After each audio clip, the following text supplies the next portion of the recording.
Ready, start. Some honorable members are perhaps not well acquainted with the development of the Congress outlook on the subject of linguistic provinces. Undoubtedly, in the 20s, we were strongly in favor of all work being done in the language of the area in order to enable the local people to play their part. In so far as the importance of the language in doing work is concerned, we hold to the same principle. But let us not mix up two things, namely the importance of the development of a language and linguistic boundaries. The two are not the same thing. If you see the Congress resolutions of the last 3 or 4 years, you will find that all of them have stated quite clearly that language is an important factor, but that there are other economic, geographical, and developmental factors which are equally important. Finally, the most important factor, the overriding factor, is the unity of India. That is what the Congress has been saying all along. Now, seeing all that has happened since the publication of the SRC report, naturally and even more than previously, our thoughts have gone towards laying a greater stress on the unifying factors. We have been discussing the 5-year plan and thinking more and more in economic and developmental terms. Take Bengal and Bihar. The area between Bengal and Bihar is the richest industrial area of India, and no doubt in a few years' time it will grow into the most heavily industrialized area. For developmental reasons, it was of very great advantage to Bihar and Bengal to work that area jointly.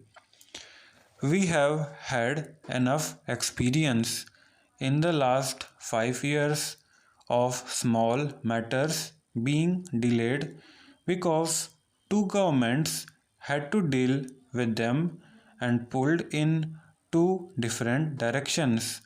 I am merely pointing out that in this case there were valid reasons.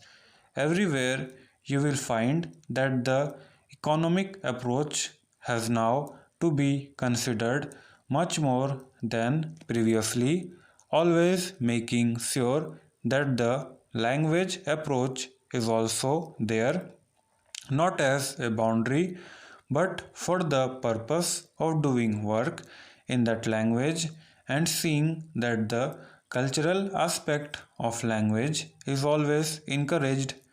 Occasionally, it may be that two languages overlap. Suppose Bihar and Bengal form a union.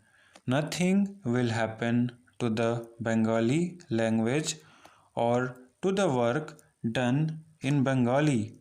Nothing will happen to the Hindi there. I wish to say something about Bombay. It is quite wrong for us to go about censoring any community or group for what has happened. That is a wrong approach. There is no doubt what has happened in Bombay is disgraceful. In a similar situation in any other country, the army and tanks would have come in, but in Bombay only police force was used. Bombay has been a tragedy for all of us, but recrimination does not help. I think I should mention just one thing which should be borne in mind by all of us, namely the trend towards violence. The most important thing now is to calm and soothe the people to get rid of this bitterness as much as possible.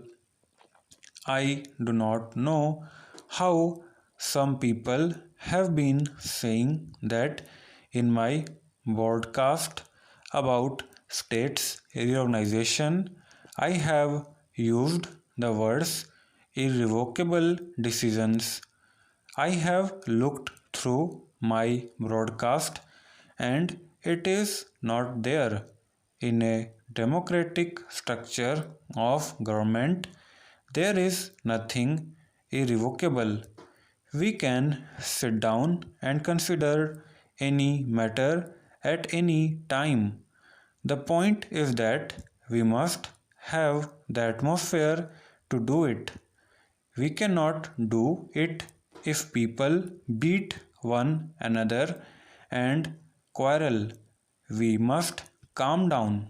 It is obvious that no decision about Bombay is a happy decision which is looked upon by a large section of the people as an imposition on them. If the Gujaratis or the Maharashtrians feel imposed upon, it is not a happy decision. They, as well as others, have the right to live together in Bombay. Unfortunately, a situation has been created which makes a cool approach to the problem difficult. Let us cool down and become normal and then realize the fact that there is no question of one group dominating over another. Some people say that a few capitalists in Bombay wanted this to be done and that not to be done. I really do not understand this. For my part, I can say that in the whole course of my conversations, I did not meet a single capitalist from Bombay, though they presented a memorandum which I saw. You can take it from me, you know it well enough that the capitalists in Bombay or elsewhere will probably be able to function under any conditions. There has been another proposal for judicial inquiry in regard to Bombay. My reaction is that whenever there is trouble, generally there should be an inquiry. But I must say that my mind is rather confused when I think of an inquiry into the Bombay occurrences. It will be a tremendous inquiry which will last for ages all along. Stop.